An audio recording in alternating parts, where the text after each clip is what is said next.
Hello friends, welcome to சுபாட்ஸ். எல்லோரும் நல்லா இருக்கீங்களா? நானும் நல்லா இருக்கேன். இன்றைக்கி நம்ம பார்க்க போகிற வீடியோ என்ன அப்படின்னா, ஒரு புட்டா. ஆல்ரெடி புட்டாஸ் நான் நிறையா போட்டிருக்கேன். பட் இன்றைக்கி நான் காட்ட போகிறது ஒரு அழகான பெரிய புட்டா.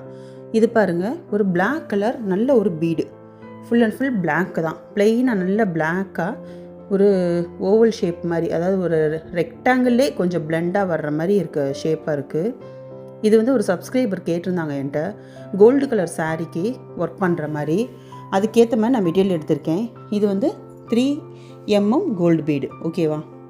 இது அது போக என்னென்ன எடுக்கிறேன்னு சொல்லி நான் உங்களுக்கு காட்டுறேன். ஃபஸ்ட்டு இது பாருங்கள், நல்ல ஒரு ஸ்டோன் செயின், கோல்டு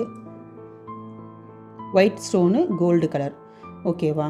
இது ஒன்று எடுத்திருக்கேன். அதுக்கப்புறம் அதாவது ஸ்டோன்ஸு, இது வந்து என்ன ஷேப் பாருங்கள், நல்ல ஒரு டைமண்ட் ஷேப்பு. இந்த ஸ்டோன் நான் எடுத்திருக்கேன். இது வந்து என்ன ஸ்டோன் அப்படின்னா கிளிப் ஸ்டோனு, ஜர்கான் சொல்லுவாங்க, கிளிப் சொல்லுவாங்க. இது வந்து குட்டி குட்டி, அதே மாதிரி ஜர்கான் ஸ்டோன்லேயே குட்டி குட்டி ரவுண்ட் ஸ்டோன். இது ஒயிட்டு, எல்லாமே ஒயிட்டு தான். இது ஒயிட் ஸ்டோன்ஸு. அதே மாதிரி gold colour 3mm bead, black colour ஒரு பீடு. அதாவது ஒரு கோல்டு கலர் சாரீக்கு வந்து நம்ம பிளாக் கலரும் கோல்டும் மிக்ஸ் பண்ணி நம்ம ஒர்க் பண்ணோம் அப்படின்னா கொஞ்சம் அழகாக இருக்கும். அதுக்கு தான் இது. இதுக்கு நார்மல் நீடியில் தான் நான் வந்து இப்போ நூல் கோர்த்துருக்கேன், பிளாக் கலர் நூல் கோர்த்துருக்கேன். ஃபஸ்ட்டு இது வந்து நம்ம நல்லா இது தச்சுக்கணும். இந்த பீடுக்கு வந்து 2 சைடுமே ஹோல் இருக்கும், கீழேயும் மேலேயும் ஹோல் இருக்கும். இந்த பாருங்கள், கீழே அடியிலேருந்து விட்டு மேலே எடுத்துட்டேன். இந்த மாதிரி 2 சைட்லேயும் ஹோல் இருக்கும். இந்த ஹோல் முடிச்சுட்டு கரெக்டாக எங்கே எட்ஜு முடியுதோ அந்த இடத்துல இந்த மாதிரி குத்தி திருப்பி உள்ளே கொண்டு போயிருங்க.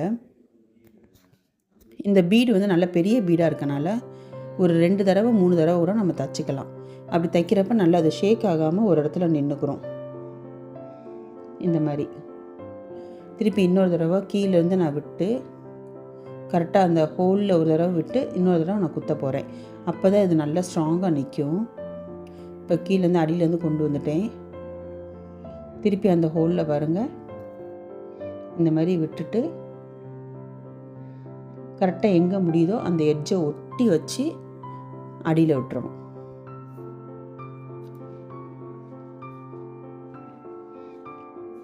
இந்த மாதிரி விட்டுட்டு கீழே லாக் பண்ணிக்கோங்க எப்பயும் போல்.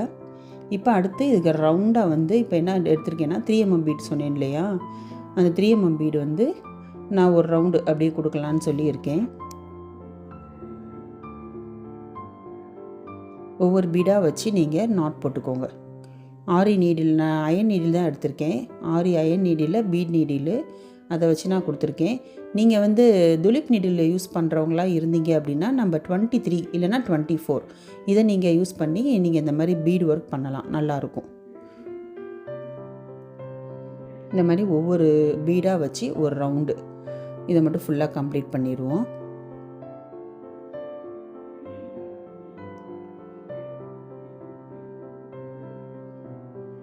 இது வந்து ஒரு சப்ஸ்கிரைபர் என்கிட்ட வந்து கேட்டனால தான், சரி ஒரு சின்ன புட்டா மாதிரி, புட்டாவும் கிராண்டாக இருக்கணும், ஆனால் ஒர்க் வைஸ் பார்த்தோம்னா எனக்கு ஈஸியாக இருக்கணும் அப்படின்னு சொல்லி கேட்டிருந்தாங்க. அவங்களுக்கு வந்து ரொம்ப ஹெவி ஒர்க் நம்ம சொல்ல வேண்டாம். அதனால தான் சரி, அவங்க இப்போ தான் கொஞ்சம் பழகிருக்க மாதிரி எனக்கு தெரிஞ்சிச்சு.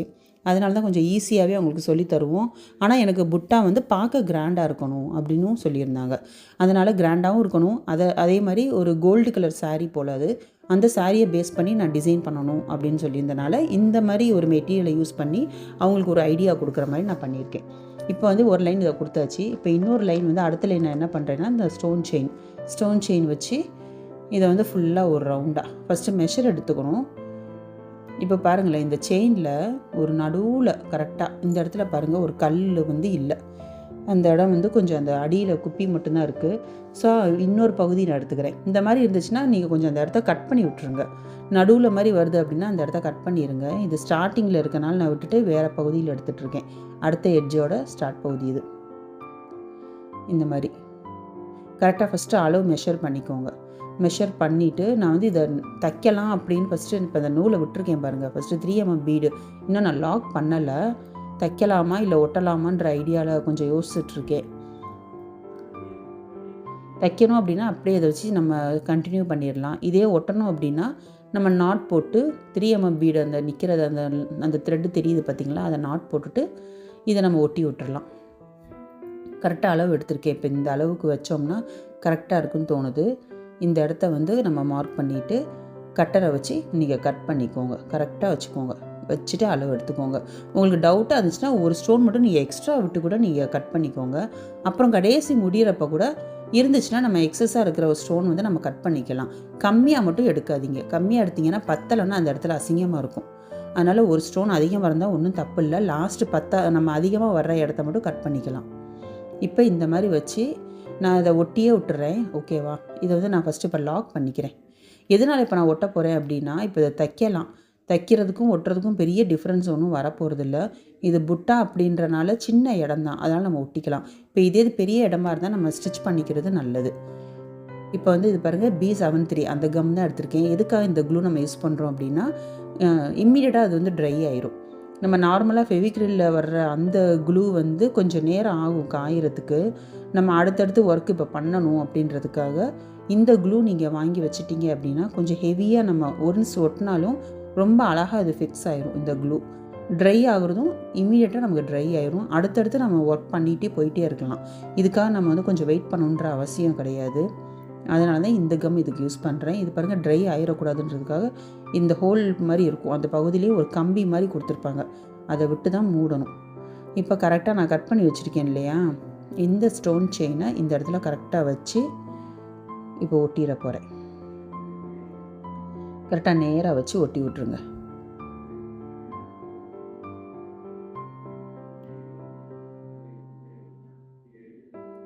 இந்த மாதிரி கரெக்டாக அந்த இடத்துல வச்சு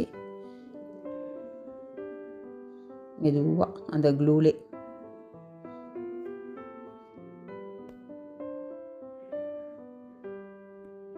திரும்பிடக்கூடாது. பாருங்கள், கரெக்டாக வந்துருச்சா? அந்த நம்ம மெஷர் பண்ணது பாருங்கள், கரெக்டாக வந்திருக்கு. நல்லா வச்சு அழுத்தி விட்டுருங்க. நல்லா அந்த நேராக அந்த அடிப்பகுதி வந்து கரெக்டாக அதில் ஒட்டி இருக்கணும் க்ளூவில். இல்லைன்னா ஒரு மாதிரி சாஞ்ச மாதிரி ஆயிரும். ஸ்டோன் செயினே சாஞ்ச மாதிரி நம்ம ஒட்டின மாதிரி ஆயிரும். அதனால் பார்த்து ஒட்டுறப்பே நேராக வச்சு அழகாக ஒட்டிடுங்க. மெதுவாக அப்படி ஒட்டிடுங்க. அவ்வளோதான். இது வந்து கொஞ்சம் இம்மீடியட்டாக ட்ரை ஆயிரும். ஒன்றும் பிரச்சனை இல்லை. அடுத்தடுத்து நம்ம ஒர்க் பண்ணலாம். இப்போ இதை சுற்றி வந்து மறுபடியும் ஒரு 3mm லைன் நான் கொடுக்கலான்னு இருக்கேன். அப்போ தான் இன்னும் அழகாக அது தெரியும். ஒரு 3mm, அப்புறம் ஒரு ஸ்டோன் செயின், மறுபடியும் ஒரு 3mm லைனு. இந்த மாதிரி கொடுக்குறப்ப ரொம்ப கிராண்டான இந்த இடமே ரொம்ப ஒரு கிராண்ட் ஃபினிஷிங் வந்துடும். இதுக்கு பதிலாக இப்போ என்கிட்ட 3mm இல்லை அப்படின்னா நீங்கள் வந்து பேர்ல் பீட் யூஸ் பண்ணிக்கலாம். பேர்ல் இருந்தால் நீங்கள் அதை யூஸ் பண்ணுங்கள், அதுவும் நல்லாயிருக்கும். கோல்டு கலருக்கு ஆப்டாக இப்போ வந்து ஃபுல் அண்ட் ஃபுல் இந்த டிஷ்யூ கோல்டில் வந்து நிறைய சாரீஸ் வருது. லினன் கோல்டு, டிஷ்யூ மெட்டீரியல்ஸு, அதிலலாம் நிறைய பார்த்தோம்னா கோல்டு, காப்பரு இந்த மாதிரி சாரீஸ் வந்து இப்போ ட்ரெண்டிங்கில் போயிட்டுருக்கு. ஸோ அதை பேஸ் பண்ணி வந்து நீங்கள் ஒர்க் பண்ணணும் அப்படின்னா அதோடைய பேஸ் பண்ணி நம்ம என்னென்ன கொடுக்கலாம் அப்படின்னு பார்த்தோம்னா பேர்ல் கொடுக்கலாம், இந்த மாதிரி கோல்டு கொடுக்கலாம். ஆன்டிக் கோல்டு ரொம்ப அழகாக இருக்கும். அந்த மாதிரி நீங்கள் உங்கள்கிட்ட என்ன மெட்டீரியல் இருக்கோ அதை யூஸ் பண்ணி நீங்கள் ட்ரை பண்ணி பாருங்கள். இப்போ நம்ம கொடுத்த மாதிரியே சிங்கிள் பீடாக இதை வந்து வச்சு அதே மாதிரி ஒரு லைன். இது எல்லாமே ஆல்ரெடி நான் வீடியோஸ் போட்டிருக்கேன். எப்படியல் இதெல்லாம் சிங்கிள் பீடெல்லாம் எப்படி தைக்கணும், சுகர் பீட் எப்படி தைக்கணும், 4mm எப்படி தைக்கணும், எல்லாத்துக்கும் தனித்தனி வீடியோஸ் போட்டிருக்கேன். இப்போ தான் ஃபர்ஸ்ட் டைம் என் வீடியோ பார்க்குறீங்க அப்படின்னா சப்ஸ்கிரைப் பண்ணி வச்சு நீங்கள் வந்து அதை சப்ஸ்கிரைப் பண்ணி வச்சுட்டு பக்கத்தில் இருக்க பெல் ஐக்கான் கிளிக் பண்ணி வச்சுக்கோங்க. அப்போ தான் உங்களுக்கு நோட்டிஃபிகேஷனில் வரும். அப்போ அடுத்தடுத்த வீடியோஸ் வந்து உங்களுக்கு நான் வந்து ஈஸியாக நீங்கள் உங்களுக்கு பார்க்கலாம், டக்குன்னு வந்துடும். சரியா? நான் வந்து ஆன்லைன்லேயும் கிளாஸ் எடுத்துகிட்ருக்கேன், ஆஃப்லைனும் கிளாஸ் எடுத்துகிட்ருக்கேன். உங்களுக்கு வேணும் அப்படின்னா நீங்கள் கமெண்ட்டில் கேளுங்க, நான் என்னென்ன டீட்டெயில்ஸ் வேணுமோ அதை நான் சொல்கிறேன்.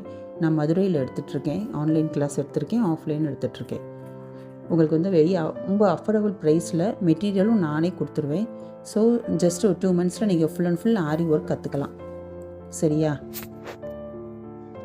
இந்த மாதிரி ஒரு லைன் ஃபுல்லாக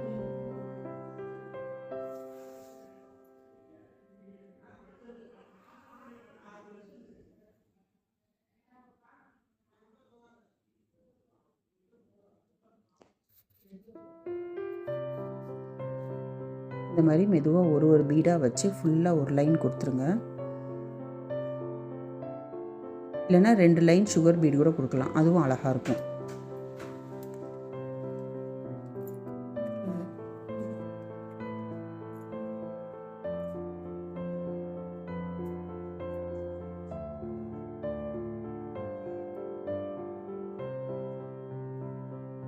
இப்போ கம்ப்ளீட்டாக கொடுத்தாச்சு.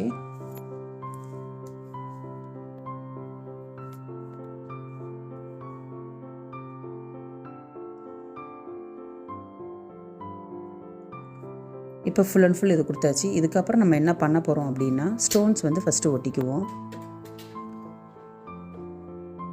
இந்த 4 பக்கமும் ஸ்டோன் ஒட்ட போகிறேன். அதுக்காக தான் லைட்டாக வந்து நான் மார்க் பண்ணி வச்சுருக்கேன். ஸ்கேல் எடுத்து மேலே கீழே ஒரு சின்ன லைன். ஏன்னா நம்ம ஒட்டுற ஸ்டோன் வந்து இடம் மாறிடக்கூடாது, கிராஸ் ஆகிடக்கூடாது. அதனால தான் அதை வந்து நான் ஒரு சின்ன லைன் போட்டு, இந்த பக்கமும் ஒரு குட்டி லைன், அந்த பக்கம் ஒரு குட்டி லைன், மேலே கீழே. ஸோ 4 பக்கம் 4 லைன் குட்டியாக போட்டுருக்கேன் பாருங்கள். நீங்கள் ஜூம் பண்ணி பாருங்கள், வீடியோ இன்னும் கிளியராக தெரியும் அந்த லைன்ஸ்லாம். இந்த மாதிரி சின்ன சின்னது நம்ம மார்க் பண்ணி வச்சிட்டோம் அப்படின்னா நம்ம பண்ணுற ஒர்க் வந்து கம்ப்ளீட்டாக நீட்டாக தெரியும், ஃபினிஷிங் அழகாக இருக்கும். அதனால தான் இந்த மாதிரி ஒரு சின்ன விஷயம் கூட நம்ம வந்து ஒரு மெஷர்மெண்ட்டோடு பண்ணணும் எந்த ஒரு ஒர்க்கும். இந்த மாதிரி இப்போ நான் ஃபஸ்ட்டு காட்டினேன்ல உங்களுக்கு ஓவல் ஸ்டோன் காட்டினேன் இல்லையா, இந்த ஸ்டோன் வந்து இதில் ஒட்ட போகிறேன். அதாவது இது டைமண்ட் கலர் ஷேப்புன்னு சொல்லலாம், இல்லை ஓவல் ஷேப் மாதிரியும் இருக்கும். இது ஐ மாதிரி இருக்காது. இது ஷார்ப் வந்து கொஞ்சம் வந்து அந்த எட்ஜெல்லாம் கொஞ்சம் ஷார்ப்பாக இருக்கும். இந்த மாதிரி 4 ஸ்டோன், இதுவுமே இந்த B73 க்ளூ வச்சு தான் நான் ஒட்டுறேன். நான் முதலே சொன்ன மாதிரி இம்மீடியட்டாக இது ட்ரை ஆகணும். அதுக்காக தான் இந்த ஸ்டோனே, இந்த க்ளூவே நான் ஃபுல் அண்ட் ஃபுல் நான் யூஸ் பண்ணுறேன். இல்லைன்னா நான் ஒவ்வொன்றும் உங்களுக்கு நான் ட்ரை பண்ணிவிட்டு காட்டுறப்ப வீடியோ வந்து ரொம்ப லென்த்தாக போகும். அதனால தான் இம்மீடியட்டாக உங்களுக்கு காயணும், இப்போ இம்மீடியட்டாக ஒரு ஒர்க் எனக்கு பண்ணணும் அப்படின்னு தோணுச்சு அப்படின்னா நீங்கள் இந்த க்ளூவை யூஸ் பண்ணுங்கள். இதை யூஸ் பண்ணிவிட்டு ஒரு 10 மினிட்ஸ் நல்லா ட்ரை பண்ண விட்ருங்க. 10 மினிட்ஸ் 20 மினிட்ஸ் நல்லா காஞ்சதுக்கப்புறம் ரிவர்ஸில் போட்டு அயன் பண்ணிட்டீங்க அப்படின்னா இன்னும் நல்லா செட் ஆயிடும் மெட்டீரியல். அது ஃபஸ்ட்டு அந்த டைமண்ட் ஷேப்பில் இருக்க ஸ்டோன் ஒட்டிடுறேன். அதுக்கப்புறம் மேலே குட்டியாக ரவுண்ட் நான் காட்டினேன்ல அதையும் ஒட்டிடுவேன்.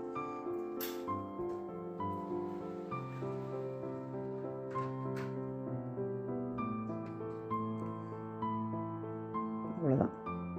இப்போ இந்த மேலே வந்து ஒரு குட்டி குட்டியாக அந்த ரவுண்ட் ஷேப்பை நம்ம ஒட்டிட்டோம்னா இன்னும் கொஞ்சம் அழகாக இருக்கும்.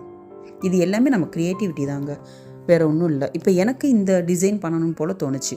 உங்களுக்கு என்ன தோணுதோ நீங்கள் அதுக்கேற்ற மாதிரி உங்கள்கிட்ட இருக்க மெட்டீரியல் வச்சு நீங்கள் ட்ரை பண்ணி பாருங்கள்.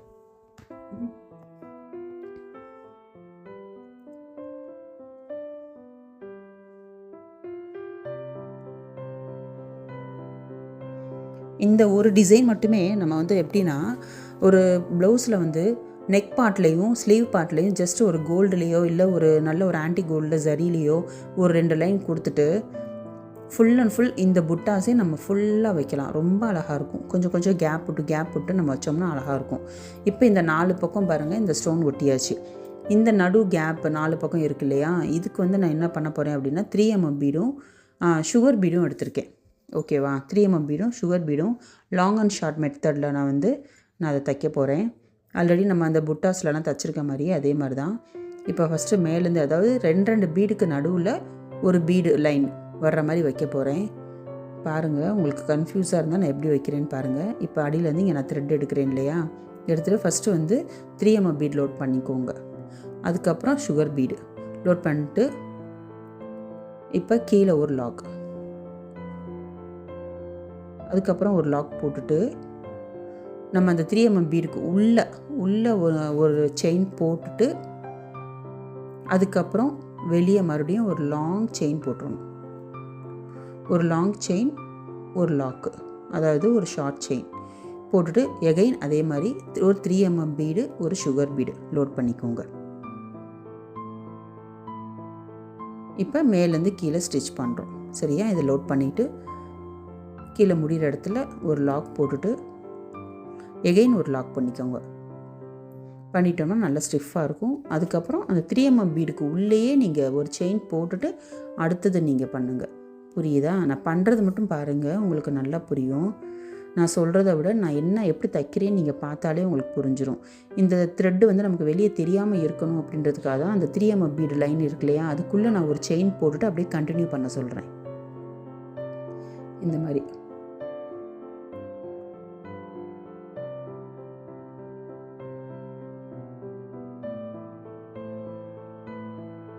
மாதிரி பண்ணுறப்ப எப்படின்னா ஒரு குட்டி குட்டி அரும்பு மாதிரி தெரியும். சுற்றி அந்த அரும்பு மாதிரி சின்னதாக ஒரு சுகர் பீடும் ஒரு 3mm பீடும் நம்ம வச்சு தைக்கிறப்ப அது அரும்பு டிசைன்லேயே வரும், அழகாக இருக்கும்.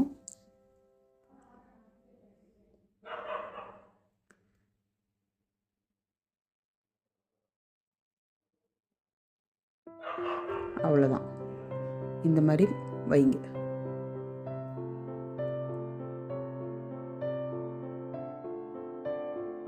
இது ரொம்ப ஈஸியான மெத்தடு, பார்க்கவும் அழகாக இருக்கும். ஃபுல்லாக கம்ப்ளீட்டாக வந்து நல்லா நிறைஞ்ச மாதிரி இருக்கும் நமக்கு அது.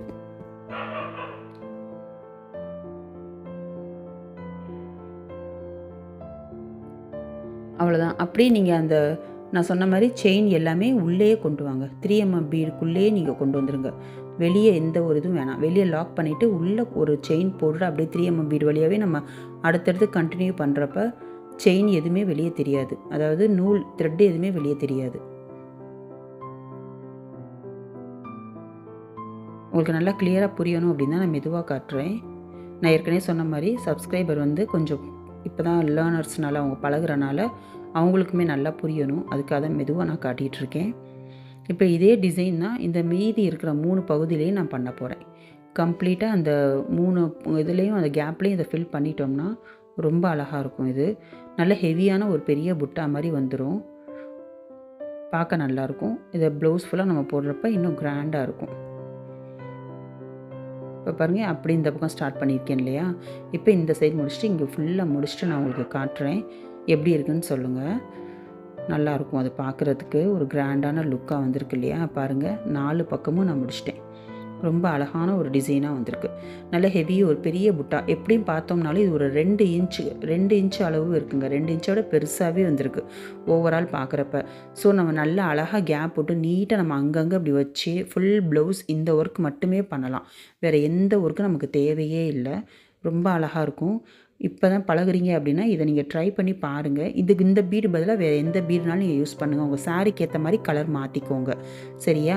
நான் வந்து ஏற்கனவே சொன்ன மாதிரி கோல்டுக்கு இந்த பிளாக் வச்சுருக்கேன். நீங்கள் எதுனாலும் வச்சு நல்லா இருந்துச்சு அப்படின்னு சொன்னீங்கன்னா எனக்கு அனுப்புங்க. வீடியோ நல்லா இருந்தால் லைக் பண்ணிக்கோங்கப்பா. Okay, thank you.